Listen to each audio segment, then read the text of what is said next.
The letter was written in purple crayon on lined paper torn from a school notebook. The handwriting was shaky, the letters uneven, some words spelled wrong. Jonathan Whitmore sat in his Boston penthouse on the 42nd floor, surrounded by glass and steel and silence, and he could not stop his hands from trembling as he read it for the third time. "Dear Mr. Whitmore," it began. "My name is Lily and I am 7 years old. My mom says you are the richest man in Boston. I am not writing to ask for money. I am writing because I need you to do something very important, and I think only you can do it." Outside the floor-to-ceiling windows, the city sparkled with a million lights. Jonathan had built half those buildings. He employed 30,000 people. He had not cried in 10 years, not since he buried his daughter Emily in the small cemetery in Cambridge where the maple trees turned red every fall. But now his vision blurred. "My mom is very tired," the letter continued. "She works 2 jobs and she still cries at night when she thinks I am asleep. She sold her wedding ring last month to pay for my medicine. I found the receipt in the trash. She thinks I do not know, but I know everything." Jonathan set the letter down on his mahogany desk. His chest hurt in a way no doctor could diagnose. He looked at his hands. They had signed contracts worth billions. They had shaken hands with presidents and kings. And now they trembled over a letter from a 7-year-old girl. "I have leukemia," the letter said. "That is a kind of cancer in your blood. Dr. Holloway says they are doing everything they can. My mom always smiles and says I will be fine, but I can see she is scared. I am not scared for me. I am scared for her." The girl had drawn a small heart next to her name at the bottom. Lily Grace Patterson. She had included her address. A small apartment in Dorchester, one of the poorest neighborhoods in the city. What do you think was in this letter that could shatter a billionaire who had not felt anything in 10 years? Subscribe now and comment what you think Lily asked for. Her request will break your heart. Jonathan pressed the intercom button. "Margaret, cancel my meetings for tomorrow." His assistant's voice came back immediately. "All of them, sir. All of them." He read the letter again. The part that destroyed him was coming. The part that would tear down every wall he had built. "My wish is not for me, Mr. Whitmore. I know I might not get better. But my mom needs to be okay. She needs to smile again for real. She needs to stop being so tired and so scared. I do not want money for myself. I want you to take care of my mom when I am gone. Please. She has nobody else. This is very important." Jonathan Whitmore, who had not prayed since his daughter died, closed his eyes and whispered a word he had forgotten. "Please." Claire Patterson had not slept more than 4 hours a night in 6 months.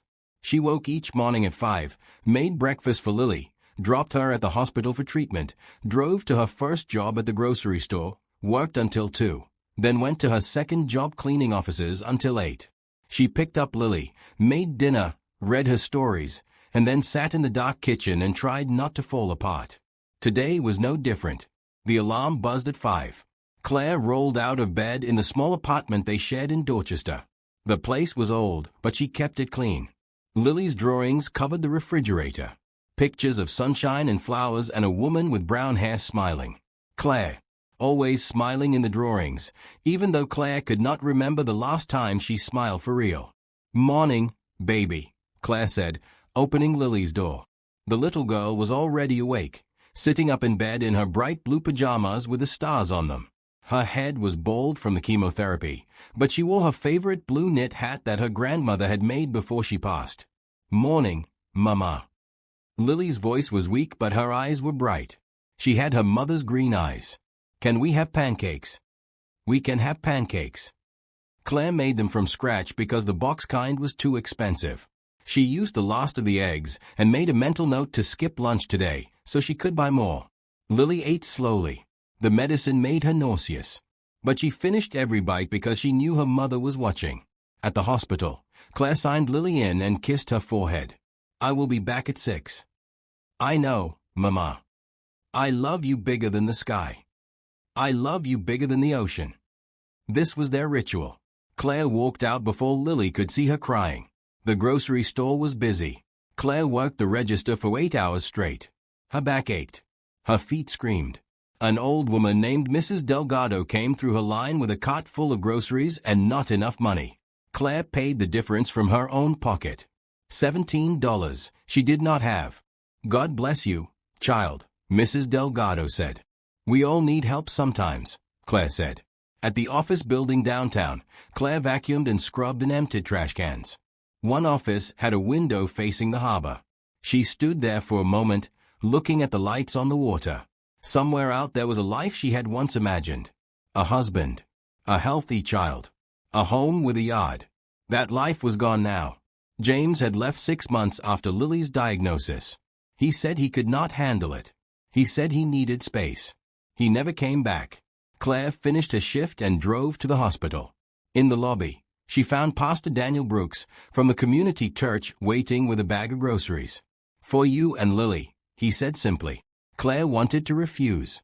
She had refused so many times. But she was so tired. Thank you, she said, and meant it. Pastor Daniel smiled. The Lord provides, Claire. Sometimes through strangers. Sometimes through friends. Let us be his hands for you.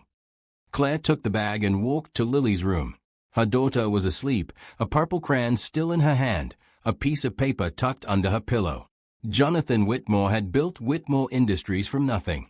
His father Thomas had been a factory worker who died when Jonathan was 19, leaving behind a small life insurance policy and a note that said, "Be good to people, son. Money means nothing if your heart is empty." Jonathan had taken that money and started a company. He worked 18-hour days. He made his first million by 25, his first billion by 40. He married a woman named Grace who loved him even when he worked too much. They had a daughter named Emily who had her mother's laugh and her father's stubborn streak. Emily was 6 years old when she got sick. The same disease that Lily had. Leukemia. Jonathan threw money at the problem. The best doctors, the best hospitals, experimental treatments flown in from Europe. None of it worked. Emily died on a Tuesday morning in March, holding her mother's hand. Grace never recovered. She passed away 2 years later, her heart broken beyond repair. After that, Jonathan stopped feeling. He fired anyone who mentioned his family. He sold the house where Emily had taken her first steps. He moved into the penthouse and filled his life with work. Numbers. Deals. Acquisitions. Things that did not die. He was good at not feeling. He was good at being cold. And then Margaret put the letter on his desk. Sir, this came in the regular mail. Normally, I would not bother you but... She hesitated. I think you should read it. Jonathan did not read personal mail. He had people for that. But something in Margaret's voice stopped him. She had worked for him for 15 years. She had never sounded like this before. He read the letter. He read it again. He went to the window and looked out at the city he had conquered and felt nothing for. The buildings stood tall and gleaming. The harbor sparkled blue in the spring sunshine. And somewhere in Dorchester, a 7-year-old girl was dying and her only wish was for her mother to be taken care of. Margaret. Yes, sir. Find out everything about this family. The mother's name, where she works, the girl's medical situation. Everything. Yes, sir. Jonathan looked at the letter again. The purple crayon. The careful letters. The small heart next to Lily's name. Emily used to draw hearts like that. She used to leave him notes on his desk that said, "I love you, Daddy," with hearts all around the words. He had thrown those notes away after she died. He could not bear to look at them. Now he wished he had kept every single one. Jonathan told no one where he was going. He put on old jeans and a plain gray sweater, clothes he had not worn in years. He drove himself to Boston Children's Hospital in a car he borrowed from the company garage. Nothing fancy, just a regular sedan that would not attract attention. The hospital was bright and busy. Nurses in colorful scrubs walked quickly through the halls. Children's artwork covered the walls. Jonathan felt out of place here among all this life and hope. He belonged in boardrooms and corner offices, not in a place where people still believed in miracles. He found the pediatric oncology wing on the 4th floor. A nurse at the station looked up as he approached. Her name tag read Patricia O'Brien. "Can I help you?" "I'm looking for Dr. Rebecca Holloway." "Do you have an appointment?" "No, but I believe she is expecting me." Margaret had called ahead. Just to the doctor, not to the family. Jonathan wanted to see for himself before he made any decisions. Dr. Holloway was a tall woman with short gray hair and kind eyes behind wire-rimmed glasses. She met him in a small consultation room and closed the door. "Mr. Whitmore, thank you for coming. Tell me about the girl." Dr. Holloway opened a file. Lily Grace Patterson, 7 years old. Diagnosed with acute lymphoblastic leukemia 14 months ago. She responded well to initial treatment, but relapsed 4 months ago. We have tried several protocols. She is currently stable, but the prognosis is... She paused. Not favorable. What would help? There is an experimental treatment, a new immunotherapy that has shown remarkable results in clinical trials. But it is not covered by insurance, and the cost is... How much? $250,000. Jonathan did not blink. What else? Dr. Holloway looked at him carefully.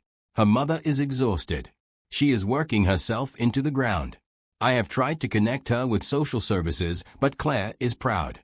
She does not want charity. She wants to take care of her daughter herself. She leaned forward. I have been a doctor for 30 years, Mr. Whitmore. I have seen many parents struggle. But I have rarely seen love like Claire has for that little girl. And I have rarely seen a child as brave as Lily. Can I see her? Dr. Holloway hesitated. She does not know you are coming. I just want to see her. I will not talk to her. Not yet. The doctor nodded. She led him down the hall to a room with a window looking out at a small garden. Inside, a little girl sat up in bed wearing a bright blue hat. She was drawing with crayons, her tongue sticking out in concentration. A woman sat beside her, reading a book. Jonathan stood at the window and watched. Lily looked up and smiled at her mother. Claire reached over and adjusted Lily's hat. They laughed at something. The sound was muffled through the glass, but Jonathan felt it in his chest like a blow. Emily used to laugh like that. He turned away before they could see him. The first miracle arrived on a Tuesday. Claire came home from her morning shift to find an envelope under her door. Inside was a receipt showing her medical bills had been paid in full. All of them. Every single bill from 14 months of treatment. There was no name, no note, just the receipt. She sank down on the kitchen floor and sobbed. The second miracle came on Thursday. Her car, which had been making terrible noises and leaking oil, was somehow fixed. She found it in the parking lot with new tires, a new battery, and a full tank of gas. The mechanic at the shop nearby said a man had come in and paid for everything. He would not say who. The third miracle arrived on Saturday. Claire opened her refrigerator to find it fully stocked. Milk, eggs, fruits, vegetables, chicken, everything she needed for weeks. Her cabinets were filled with pasta and rice and cereal. A note on the counter said only, "For Lily." Claire called Pastor Daniel. "Do you know who is doing this?" "I do not," he said. "But the Lord works in mysterious ways, Claire. Accept it. You have carried this burden alone for too long." At the hospital, Nurse Patricia stopped Claire in the hallway. Someone donated a large sum to the Children's Fund in Lily's name. The director is talking about new equipment for the whole wing. Claire felt like the ground was shifting under her feet. For so long she had been drowning, and now suddenly there were hands reaching down to pull her up. She did not know whose hands they were, but she knew she could not refuse them. Not anymore. Lily noticed the changes too. "Mama, you look less tired." "I feel less tired, baby."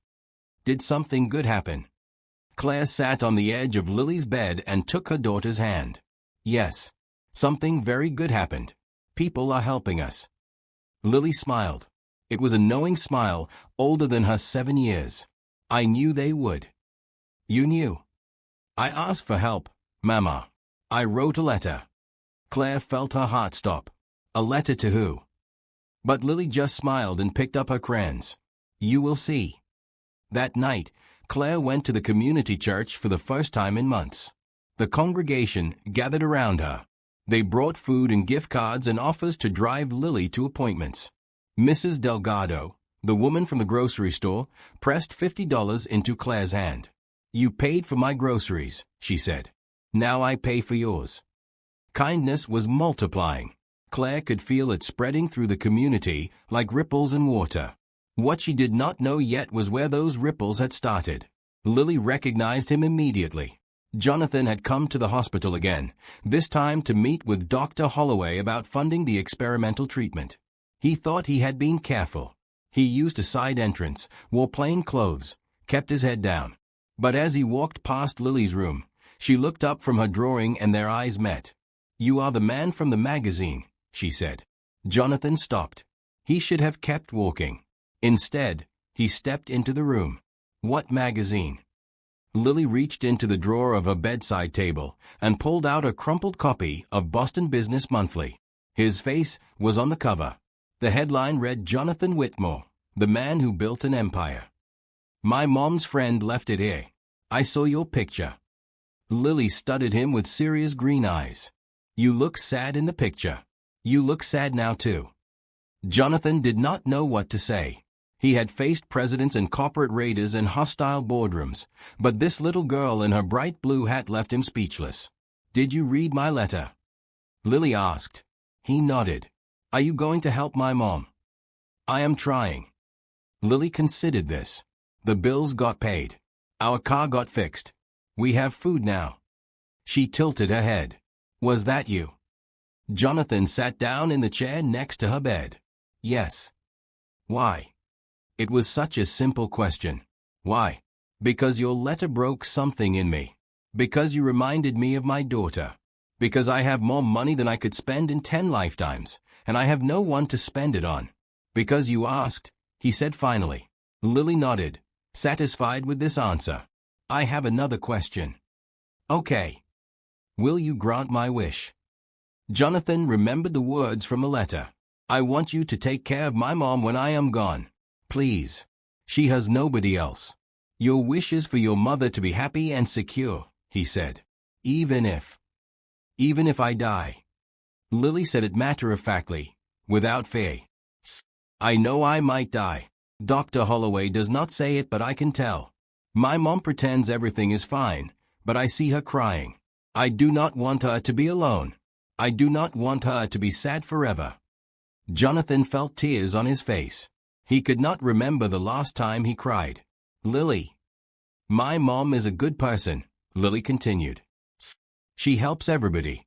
She gave money to an old lady at the store when she did not have enough.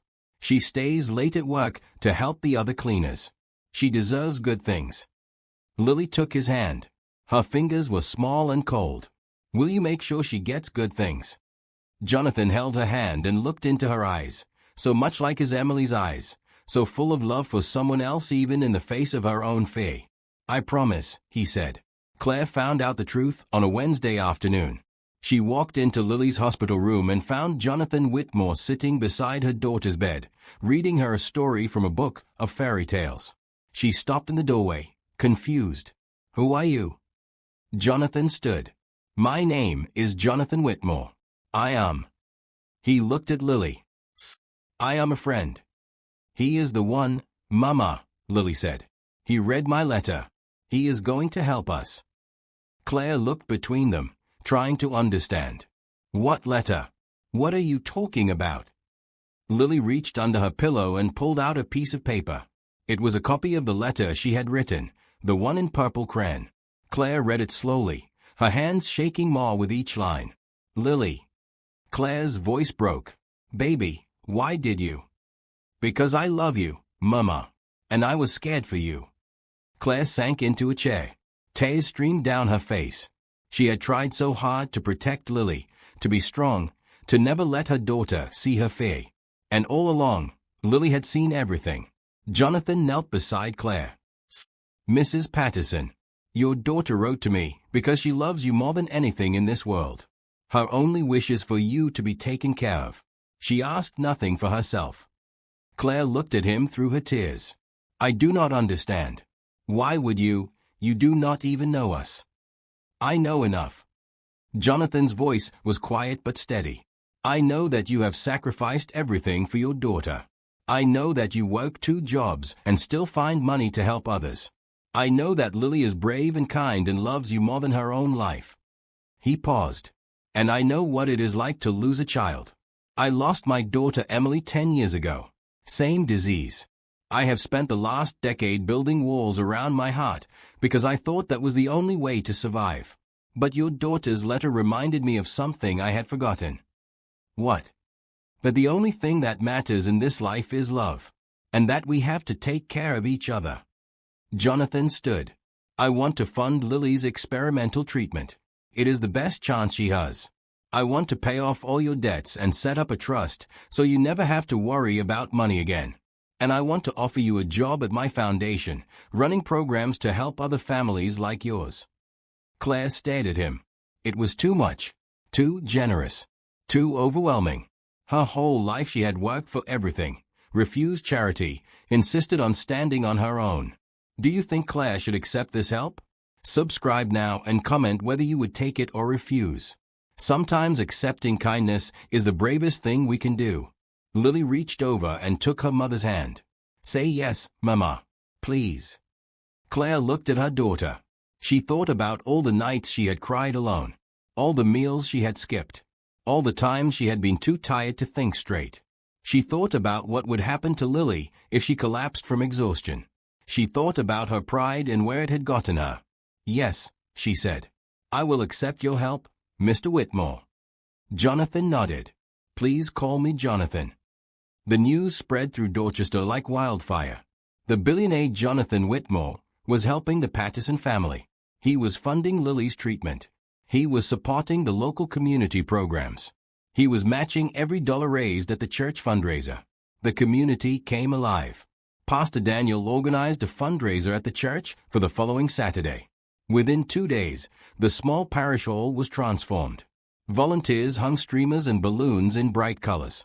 Local restaurants donated food. The school donated a sound system. Everyone wanted to help. This is for Lily, Pastor Daniel told his congregation. But this is also for all of us. This is about showing what we can do when we come together. On the day of the fundraiser, the hall was packed. People came from all over the neighborhood. They bought raffle tickets and bid on silent auction items and filled jar after jar with cash donations. Mrs. Delgado baked her famous cookies and sold every single one. The children from Lily's school made cards and drawings that covered an entire wall. Jonathan came quietly, without announcement. He wore jeans and a blue sweater and stood in the back, watching. Margaret had told him he should not come, that it would turn the event into something about him instead of about the family. But he needed to see this. He needed to witness what happened when people opened their hearts. Claire found him by the door. You came. I wanted to see. See what? Jonathan looked around the room. At the families laughing and eating together. At the children running between tables. At the old women setting out plates of food and the old men telling stories. At Pastor Daniel shaking hands with everyone, his face lit up with joy. This, Jonathan said. I wanted to see this. They are good people, Claire said. They have been helping us from the beginning, even before you. I know. But now they have the resources to help even more. Jonathan turned to her. I am setting up a foundation. The Emily and Lily Foundation. It will fund treatment for children with cancer and support their families. I want you to run it. Claire blinked. Me. You know what these families need. You have lived it. You know how hard it is to ask for help and how important it is to receive it with dignity. I cannot think of anyone better. Before Claire could respond, Lily appeared between them. She wore a bright green dress that Margaret had bought her and her favorite blue hat. Her face was thin and pale, but her eyes were shining. Mr. Jonathan, she said, will you come meet my friends? Jonathan looked at Claire. She nodded. Lily took his hand and pulled him into the crowd. She introduced him to her teacher and her classmates and the nurse who always brought her extra pudding. She introduced him to Mrs. Delgado and Pastor Daniel and the mechanic who had fixed her mother's car. She introduced him to everyone. And Jonathan realized something he had forgotten. He was not alone.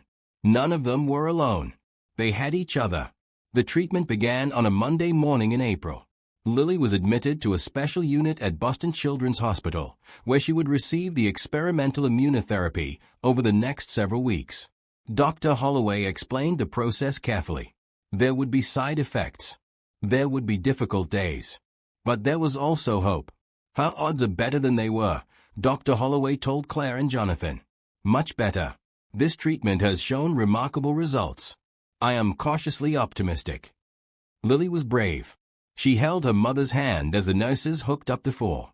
She asked questions about how the medicine worked and nodded seriously at the answers. When the first dose started, she looked at Claire and smiled. I am going to be okay, Mama. The first week was hard. Lily was nauseous and tired. She lost more weight. Her fever spiked and dropped and spiked again. Claire stayed by her side around the clock, sleeping in a chair that Jonathan had replaced with a proper bed.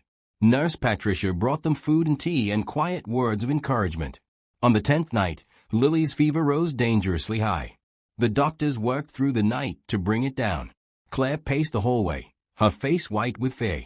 Jonathan stayed with her. I cannot lose her, Claire whispered. I cannot. You will not, Jonathan said. But he did not know if it was true.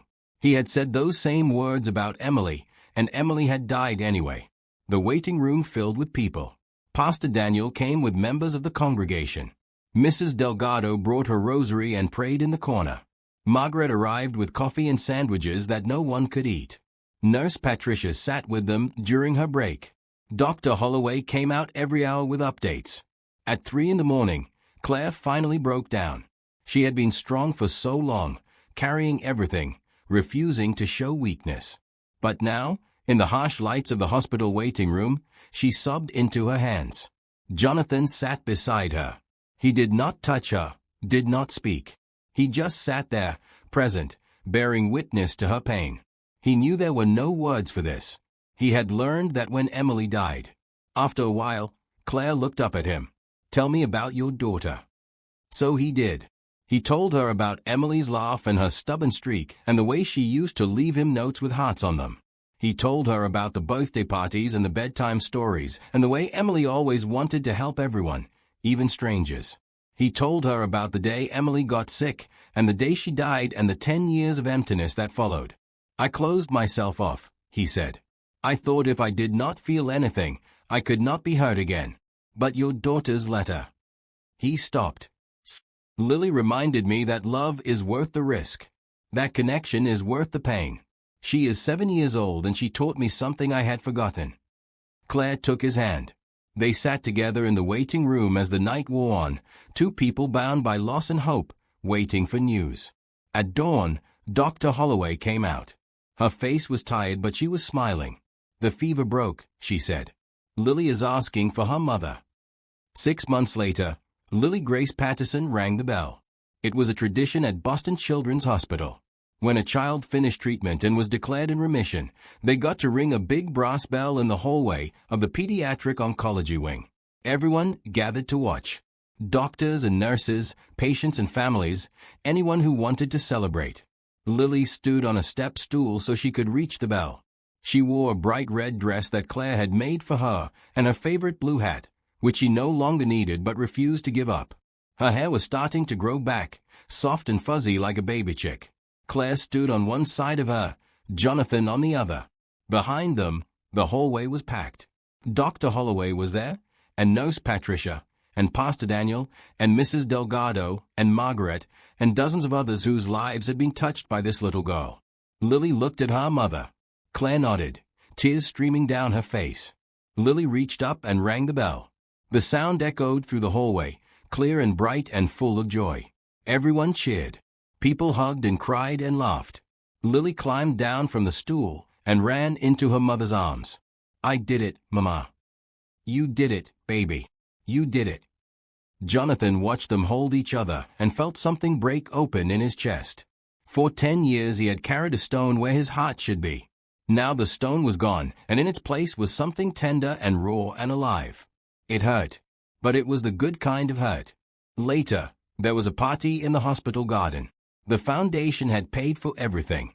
There was food and music, and a cake shaped like a butterfly because Lily loved butterflies.